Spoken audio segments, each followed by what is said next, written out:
Segunda carta de Paulo aos Coríntios.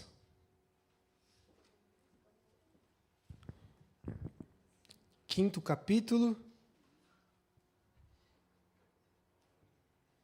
Vamos ler do 1º até o 10º versículo, em nome de Jesus.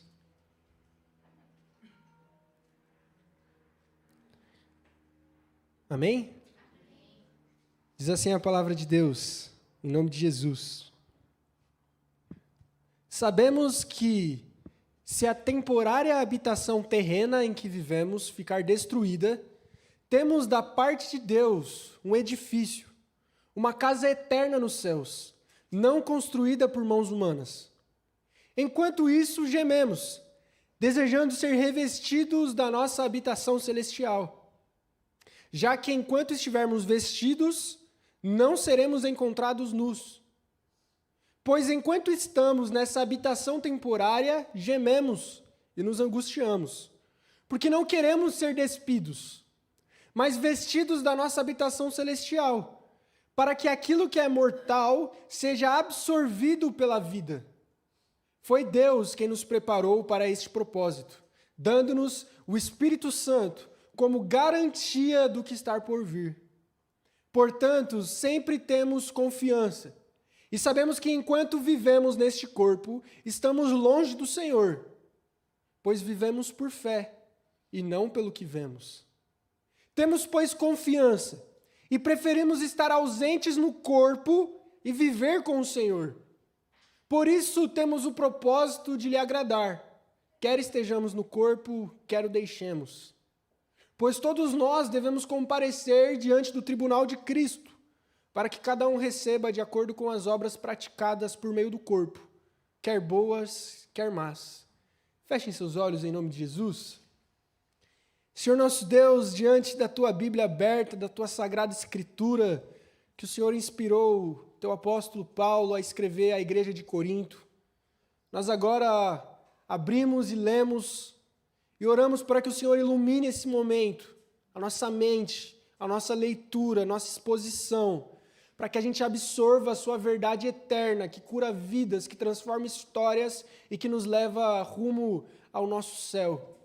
Que o Senhor venha nos abençoar, que o Senhor nos dê um ótimo momento, um bom culto, em nome de Jesus. Amém. Pode sentar minhas irmãs, pode sentar meus irmãos. Que a paz do Senhor Jesus seja com vocês. Espero que vocês tenham tido um ótimo domingo. Quando eu saí ainda de casa depois do almoço, ainda estava tendo o jogo do Santos contra o Fluminense, mas eu acho que não tem nenhum santista aqui, então não preciso ter. Então não sei o resultado, só espero que no jogo de hoje tenha ocorrido tudo bem com o nosso menino Neymar, ele não tenha saído chorando de novo, né? Mas um ótimo domingo a todos nós, que vocês tenham uma boa noite em nome de Jesus Cristo. Agora estamos aqui para a gente refletir junto, abrindo nossas Bíblias, para ver aquilo que Deus tem para as nossas vidas, aquilo que tem para a nossa semana. Por isso, hoje à noite, nos próximos minutos, a gente vai conversar um pouco sobre esse tema, vivendo por fé. Paulo, em 2 Coríntios 5, do 1 ao 10, ele estabelece nessa perícope, nesse grande parágrafo, essa ideia central que a gente leu no versículo 7, aonde nós vivemos pela fé, e não vivemos pelo aquilo que vemos, nem pelo que sentimos. E essa é uma coisa extremamente importante, que não é só Paulo que está falando na Bíblia, mas toda a Escritura, ela vem estruturar esse tema de que nós, enquanto servos, filhos e filhas de Deus, não vivemos pelas coisas que nós vemos, mas vivemos pela fé em Deus. E durante toda a história do mundo, toda a história da Bíblia, a gente vai ver que as pessoas, elas foram aceitas por Deus pela fé. É pela fé que Adão, no Éden, deveria ter continuado obediente a Deus, em vez de ter dado ouvido à serpente. E foi a falta de fé em Adão e mais fé na proposta do diabo que o fez perceber a sua nudez. Nudez essa que Paulo está usando essa metáfora do Éden para jogar aqui nesse texto, falando que enquanto nós estivermos nesse corpo, nós estamos até com uma habitação, mas é uma habitação temporária. Mas vai chegar um dia que a gente vai ser despido, que a gente vai ter a nossa nudez exposta. E ele está usando essa metáfora para falar da morte. Nudez é essa que Adão percebe quando ele come do fruto. É essa nudez que representa a fragilidade humana. A exposição humana agora à morte, à dor, ao sofrimento, aos problemas, a um mundo que agora, depois do pecado, enfrentará sofrimento. É essa nudez que Adão começa a enfrentar depois que ele desobedece a Deus e deixa de viver por fé, que ele é inserido num mundo que não é mais perfeito e imortal, mas ele entra agora na mortalidade, sabendo que um dia ele vai virar pó de novo. É pela fé que depois de Adão, Noé é salvo com sua família, acreditando que nos dias onde alguns acreditam que nunca tinha chovido tanto, teria um dilúvio que inundaria a terra. É pela fé que Noé constrói uma arca, mesmo sem nenhum sinal de chuva. É pela fé que Abraão entrega o seu filho em sacrifício a Deus, sabendo que a resposta seria dada naquele Monte Moriá. É pela fé que Moisés é aceito por Deus, intercedendo por um povo cruel no Monte Sinai. É pela fé que todos os homens e mulheres de Deus são aceitas, tanto no Novo quanto no Antigo Testamento. Em Romanos, Paulo fala muito bem sobre que é por fé e não por obras que nós somos salvos e aceitos por Deus. Então, quando Paulo vem falar na igreja de Corinto que nós vivemos pela fé, é um tema que já era muito falado há muito tempo dentro da igreja. Era algo que as pessoas, em tese, sabiam, entendiam. As pessoas já tinham passado pelo doutrinal, as pessoas já tinham passado pela classe batismal, as pessoas já tinham entendido as pregações de Paulo. Paulo fica aproximadamente 2 anos na cidade de Corinto. Só que Paulo vem mostrar nessa carta que entender o que significa viver por fé é muito diferente que, de fato, viver por fé no nosso cotidiano.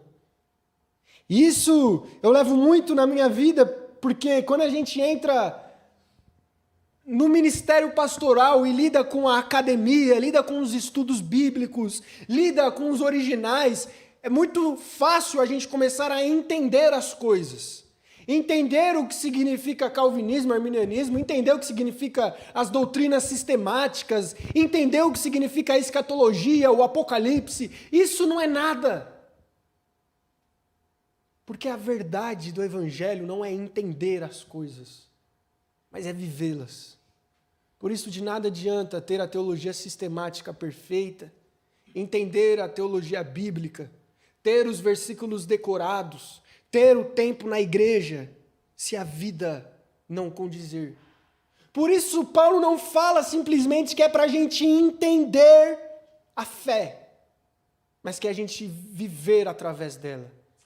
É a gente não se guiar por aquilo que nós vemos, por aquilo que nós sentimos, por aquilo que achamos, mas é nos guiarmos pela fé em Deus, mesmo sem enxergar, mesmo sem sentir, mesmo sem ver, permanecer inabalável.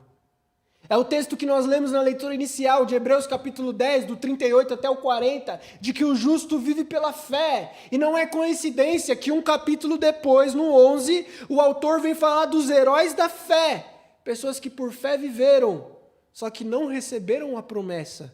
Apenas a saudaram de longe, porque entenderam que eram peregrinos e forasteiros no mundo. Por isso Paulo nos chama nessa noite a gente enxergar o que é viver pela fé. Por isso, num mundo onde o ceticismo tem crescido tanto, onde a gente precisa ver para crer, onde nós estamos cada vez mais difíceis de nos lançarmos na fé, Paulo veio falar mais uma vez que se a gente está vendo, se a gente está sentindo e se a gente está fazendo por causa disso, já não é mais fé, mas é algo extremamente condicionado. Por isso, a vida cristã ela não se baseia no nosso humor, não se baseia nas nossas tristezas e alegrias. A vida cristã não se baseia no sentimentalismo que nós temos, mas a vida cristã se baseia na teologia sólida, na fé sólida que a gente recebeu. E não importa o que a gente sinta, não importa como as coisas estejam, a nossa fé permanece. Por isso eu faço aqui, em primeiro lugar, ainda a título de introdução, uma crítica contundente, eu faço isso com todo o respeito do mundo, ao movimento neopentecostal e pentecostal que trouxe para a teologia brasileira. Infelizmente, a espiritualidade mais centrada na experiência, no agir do Espírito Santo através dos dons, nos gerou uma fé de que ela só é sólida, um culto onde só é verdadeiro se tiver manifestações espirituais. E infelizmente essa espiritualidade neopentecostal que invade as nossas igrejas, tanto nos anos 80 e 90 e até hoje a gente enfrenta resquícios dela, vem nos falar que fé e Espírito Santo é quando está acontecendo algo sobrenatural. Ou seja, se não tiver nada sobrenatural, se não tiver dom nenhum, se não tiver línguas estranhas, não tem fé e não tem Espírito Santo. Isso é um problema extremamente grave, porque trouxe para a nossa cabeça e para os nossos cultos uma fé distorcida, um evangelho corrompido. Mas Paulo vem falar mais uma vez que nós não cultuamos, não vivemos pelo que a gente vê. Nós não nos movemos pelas experiências sobrenaturais. Nós não nos movemos pelos dons sobrenaturais, até porque essa segunda carta aos Coríntios é para uma igreja que, se a gente vê em 1 Coríntios, tinha todos os dons. Só que é uma igreja que precisa de 2 cartas, com mais de 10 capítulos, onde o apóstolo Paulo está arrancando os próprios cabelos por conta dos problemas internos da igreja. Em 1 Coríntios, o apóstolo Paulo elogia que eles têm todos os dons. Mas no capítulo seguinte, fala de relacionamentos bizarros e absurdos na igreja. Em 2 Coríntios, o apóstolo Paulo, mais uma vez, ataca a igreja de Corinto, onde, sabe o que a igreja falava para Paulo? Paulo, você é até forte falando por carta, mas pessoalmente você é fraco de presença. Imagina falar isso para o apóstolo Paulo, o maior missionário da história. Paulo, você até é bom falando, mas quando está longe, de perto você só late. É uma igreja que não reconhecia Paulo como apóstolo. Paulo ele tem que defender e tem que falar que ele é um apóstolo sim para essa galera. A igreja que tinha todos os dons sobrenaturais. A igreja que vivia da experiência, mas não tinha decência, não tinha ordem, não tinha vida por fé. Por isso, independente da corrupção que a espiritualidade neopentecostal trouxe pra gente, de que pra gente sentir a presença de Deus, a gente tem que se emocionar, a gente tem que sair feliz, a gente tem que chorar, a gente tem que se entristecer, tem que acontecer alguma coisa com o nosso nível hormonal pra gente sentir Deus. Paulo vem falar diferente, que independente do seu humor, independente se você está bem, independente se você orou e escutou Deus falar com você hoje, ou não escutou absolutamente nada, a sua fé tem que permanecer a mesma, porque ela não está nas experiências, ela está na fé. Ela está não no que você vê, não no que a gente sente, não no que a gente vive aqui, mas a fé está naquilo que não se vê. É o que Hebreus próprio fala. A fé é o firme fundamento das coisas que não se veem. Por isso, independente das experiências, independente dos contextos, mesmo que esteja tudo difícil, mesmo que esteja tudo caindo, o cristão verdadeiro permanece, porque a fé dele não está nas coisas, não está nos rituais, não está nos próprios sentimentos, mas está num Deus verdadeiro e imutável. É exatamente isso que Abacuque entende quando ele escreve o seu livro. Capítulo 1 e 2 de Abacuque é ele reclamando com Deus, é ele se queixando contra Deus, é ele falando, Deus, como você pode fazer tudo isso, enxergar a maldade do mundo e não fazer nada? E o fantástico é que Deus não responde a Abacuque. Mas no capítulo 3 Abacuque entende que ainda que a figueira não floresça, ainda que Deus não responda, ainda que ele não sinta, ainda que ele não veja, ele se alegrará no Senhor, porque Ele é o Deus da salvação. Por isso, a espiritualidade bíblica, ela requer um nível de maturidade muito maior do que a espiritualidade neopentecostal, porque exige que você tenha responsabilidade, exige que nós tenhamos decência, mesmo sem sentir. mesmo sem Deus falar e mesmo sem acontecer nada, requer muito mais responsabilidade espiritual, requer muito mais dever quanto à igreja de Cristo. Porque nós não vivemos pelo que vemos, vivemos pela fé num Deus imortal e perfeito. Por isso, nessa noite, a gente vai dividir em 3 rápidos pontos como e o que é viver pela fé. O que Paulo está querendo dizer nesse texto? Paulo está falando para uma igreja onde o pensamento da igreja é: será que vale a pena ser crente? Será que vale a pena continuar vivendo certo? A igreja de Corinto estava sendo bombardeada pelo paganismo da época. Os crentes de Corinto, todos os dias eram tentados pelas pessoas da cidade, falando: é esse Deus que você serve, que não deixa vocês fazerem nada? Antigamente vocês eram mais felizes quando ficavam no templo com a gente, nos sacrifícios sexuais a deusas. Na época, vocês eram mais felizes quando vocês sentiam. Eu até soube de uma experiência que a gente está vivendo em outra igreja nossa, de uma pessoa que está com a fé não tão sólida e ele acaba frequentando outros ambientes religiosos, ambientes de matrizes diferentes, de uma espiritualidade diferente, como candomblé, umbanda, quimbanda. E um dos argumentos dessa pessoa é que quando eu vou lá eu me sinto bem, eu fico feliz, é legal. E aí a pergunta é que quando a gente vive por fé, é justamente uma vida que não está baseada no sentimento. Porque não é o meu sentimento de que eu me sinto bem, que o ambiente é legal, que eu me divirto, que eu tenho amigo ou não tenho, que me faz ter a fé sólida, que me faz ter a responsabilidade com Deus, mas é a fé que mesmo sem sentir e ver, está num Deus que está fazendo uma obra no mundo e está me chamando para participar dela, mesmo que eu não entenda, mesmo que eu não veja e nem saiba quando. É o Abraão, que Deus de repente chama e fala: sai da sua tenda, sai da sua parentela e vai. E eu ainda vou falar o destino. É um homem que não sabia o destino, não sabia para onde ir. Deus não deu os detalhes, Deus não deu o ambiente perfeito. Ele simplesmente falou: sai, vai embora, e eu vou guiar você. Confie somente em mim. Por isso, o texto de 2 Coríntios, capítulo 5, do 1 ao 10, ele vem nos falar de, em primeiro lugar, uma esperança garantida. Uma esperança que é garantida por causa da nossa fé.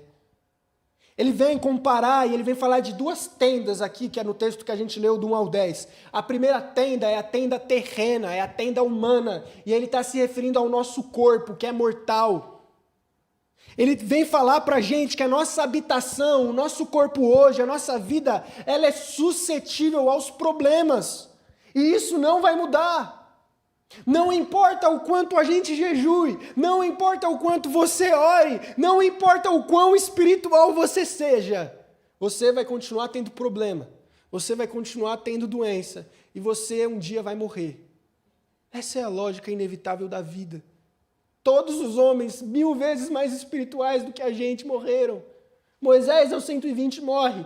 Paulo morre, Pedro morre, os apóstolos morrem, mas às vezes essa é uma realidade que nós não queremos enfrentar, nós não queremos sofrer, nós não queremos morrer, porque como eu falei no início, a nossa mente foi cauterizada por uma espiritualidade neopentecostal, de que sofrer é errado, de que Deus não deixa a gente sofrer, de que Deus não deixa a gente ser pobre, de que Deus não deixa a gente perder batalha, e essa espiritualidade entra no nosso jeito que a gente enxerga Deus. E aí se a gente está doente, tem alguma coisa errada. Se a gente está sofrendo, algo não está certo. Se um político assume a nação que não é de Deus, algo tem que mudar. Quando na verdade isso não tem nada a ver. Porque Paulo vem falar que enquanto a gente habitar nessa tenda humana, vamos sofrer, vamos morrer e vamos enfrentar problemas. Inclusive o próprio apóstolo Paulo, quando vivia sob o imperador Nero, que inclusive mata o seu amigo Pedro, decapitado, fala que era para a gente ser submisso às autoridades. Porque o evangelho é uma maturidade, não que as coisas têm que mudar, mas o evangelho é uma maturidade que mesmo que as coisas não mudem, eu permaneço na fé. Por isso, em primeiro lugar, a nossa esperança ela não está nas coisas. A nossa esperança não está nas pessoas. A nossa esperança não está nas coisas mudarem. É muito comum a gente enfrentar situações, a gente ter no nosso coração de que não, se isso mudar eu vou, se isso mudar eu faço, se as coisas acontecerem assim eu melhoro. Mas isso não é fé. Porque se precisa algo acontecer para eu tomar uma atitude, eu não me movo por fé em Deus. Eu me movo por uma condição pessoal minha, um desejo meu. E já não se trata mais de espiritualidade cristã. Se trata muito mais de um ego que gosta de ser as coisas como eu quero. Por isso, o primeiro lugar que a Bíblia vem nos trazer nessa noite é a nossa esperança está em Cristo e não em nós. A nossa esperança está em que mesmo que a gente enfrente os sofrimentos atuais, Jesus nos transformará com a sua volta. Por isso, em segundo lugar, Paulo vem falar do versículo 2 até o versículo 8, sobre esse gemido, sobre esse desespero e esse desejo de Jesus voltar, esse desejo do nosso corpo que é mortal, ser absorvido pela imortalidade. É o que ele fala no versículo 4, porque enquanto ainda estamos nessa tenda, nessa nossa vida mortal, gememos e somos afligidos. Porque a gente não quer ser despido, a gente não quer morrer. Mas sim, nós queremos ser revestidos para que aquilo que é mortal seja absorvido pela vida. E aí ele vai falar que a nossa confiança, a nossa esperança está que mesmo nesses gemidos, mesmo nessas aflições temporárias que a gente vive, nós temos uma esperança de ser revestidos pela vida um dia. A gente tem a esperança que sim, nessa vida vamos enfrentar problemas, sofrimentos e doenças. Isso não vai mudar. Não é todo mundo que Deus vai curar, não são todas as bênçãos que vai dar, e nem é todo mundo que vai ficar rico. E a gente tem que aprender e ter maturidade quanto a isso. Mas a verdade é que um dia nós seremos revestidos da imortalidade. E essa é a nossa esperança.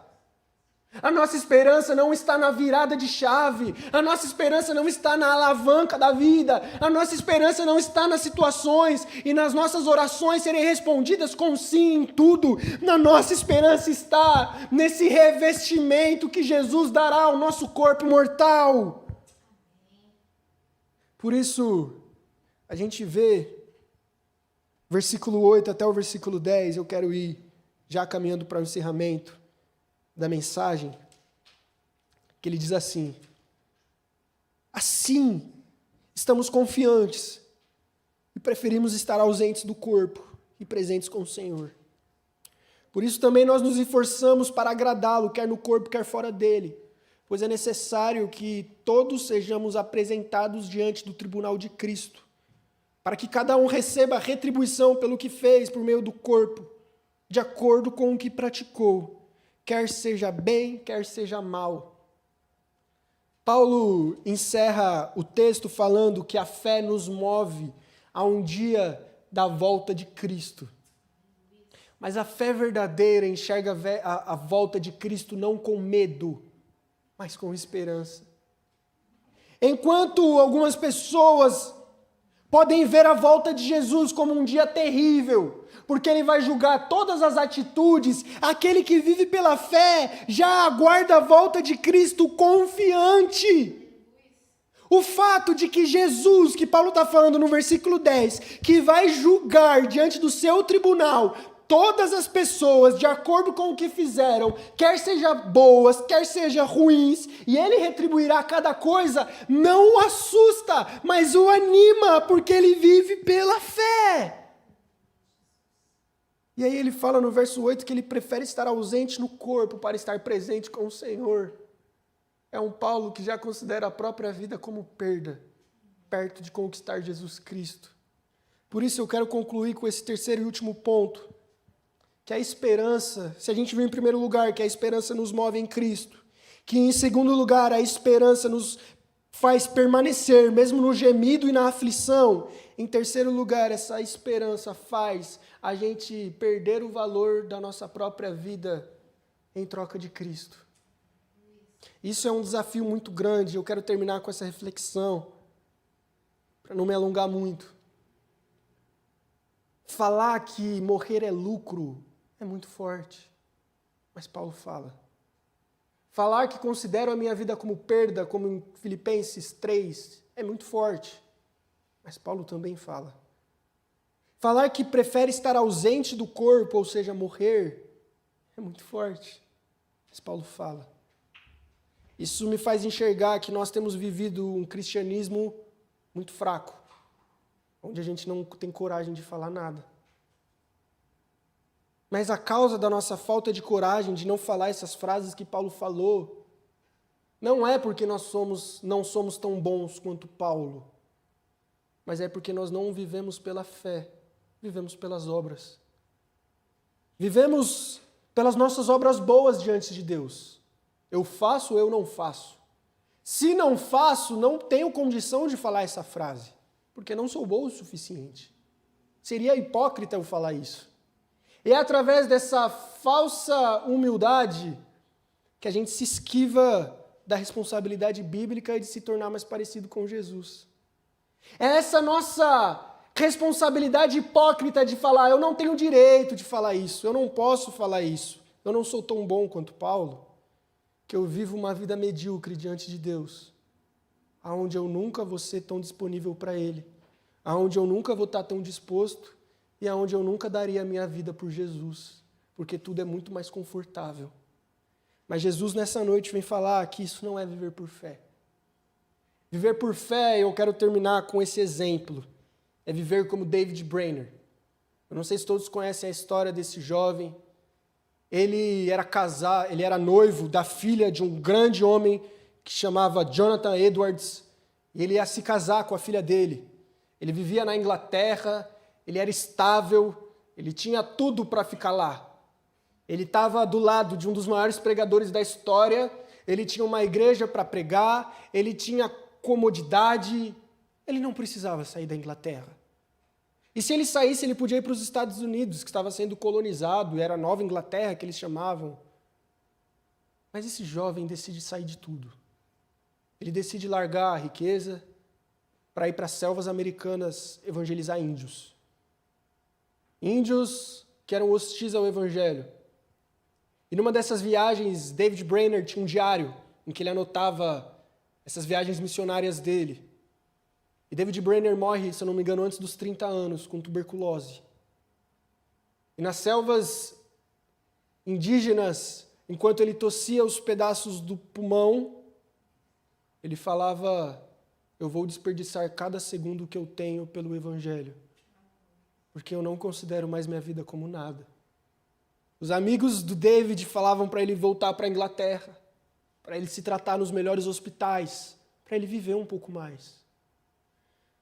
Mas talvez quando o David Brainerd leu Paulo falando que prefere estar ausente no corpo, ele entendeu o evangelho verdadeiro, que não considera mais a vida como coisa alguma, que não considera mais os desejos nossos, os desejos que a gente tem, os nossos sonhos, as nossas ambições como alguma coisa, mas coloca tudo em segundo plano, perto de conhecer a Cristo. E aí ele fala, gastarei cada gota da minha existência por esse evangelho de Jesus Cristo. E ele morre por causa desse evangelho. Por isso, eu oro para que Deus venha transformar os nossos corações, para que não sejamos simplesmente espectadores de grandes homens de Deus que viveram no passado. Não simplesmente consumidores de uma teologia boa que a gente pode assistir no YouTube com grandes pregadores pregando, mas como pessoas que fazem parte dessa história, como pessoas que estão para impactar uma geração, como pessoas que Deus tem chamado para fazer a diferença no mundo, como pessoas que tem chamado, eu falo isso sem orgulho e na boa perspectiva de serem os protagonistas do universo. É como Paulo falou, quando ele chega na cidade, as pessoas falavam, chegaram aqueles que estão agitando o mundo. Deus nos chamou para sermos estes que pela fé e vivendo pela fé agitam o mundo, através da vida que Cristo deu, através dessa perspectiva que eu não considero mais a vida que eu tenho como alguma coisa, senão conquistar Jesus Cristo. Eu transformo os ambientes que eu vivo, a maneira com que eu me porto, o lugar que eu fico, as palavras que eu digo, o jeito que eu tenho, deve ser transformado por Jesus. Por isso, fica de pé em nome do Senhor. É com absoluta certeza que Paulo fala nesse capítulo 5, relembrando o que ele disse na primeira carta dele a essa mesma igreja de Coríntios, no capítulo 15, onde ele fala assim, a partir do versículo 49, assim como trouxemos a imagem do homem terreno, ele está falando de Adão, por isso todos nós vamos morrer um dia, também traremos a imagem do homem celestial, de Jesus. Mas digo isso, irmãos, carne e sangue não podem herdar o reino de Deus, nem o que é perecível pode herdar o imperecível. E eu vos digo um mistério, nem todos nós morreremos, mas todos seremos transformados. Num momento, num abrir e fechar de olhos, ao som da última trombeta, porque a trombeta soará, e os mortos ressuscitarão imperecíveis, e nós seremos transformados, porque é necessário que aquilo que é perecível, aquilo que é corruptível, seja revestido da incorruptibilidade, e o que é mortal seja revestido da imortalidade. E quando isso acontecer, se cumprirá a palavra que foi dita. Onde está, ó morte, a tua vitória? Onde está, a morte, o teu aguilhão? O aguilhão da morte é o pecado e a força do pecado é a lei. Mas graças a Deus que por meio de nosso Senhor Jesus Cristo, Ele nos deu a vitória. Por isso, meu irmão, quando você se sentir desanimado, quando você se sentir fraco, quando as coisas não estiverem as melhores, quando os contextos e as circunstâncias não forem as favoráveis, lembre-se, você não se move por elas. Você não se move pelo que você vê, nem pelo que sente. Você se move pela fé que você tem num Cristo que voltará e ressuscitará os nossos corpos mortais, ainda que venhamos a morrer. Por isso que nós possamos entregar cada gota da nossa existência a Jesus. Porque nele nós temos uma esperança que espada nenhuma, doença nenhuma, morte nenhuma nos arranca a realidade que ressuscitaremos e diante do tribunal de Cristo não andaremos com medo de sermos condenados, mas com esperança e confiança de que enfim chegou o dia onde viveremos eternamente com Jesus. Que essa esperança possa guiar a nossa semana, que essa esperança guie a sua semana, para que você viva pela fé e não pelo que vê. Fechem seus olhos, vamos orar, deixa eu orar pela sua vida. Senhor Jesus Cristo, muito obrigado por tudo aquilo que o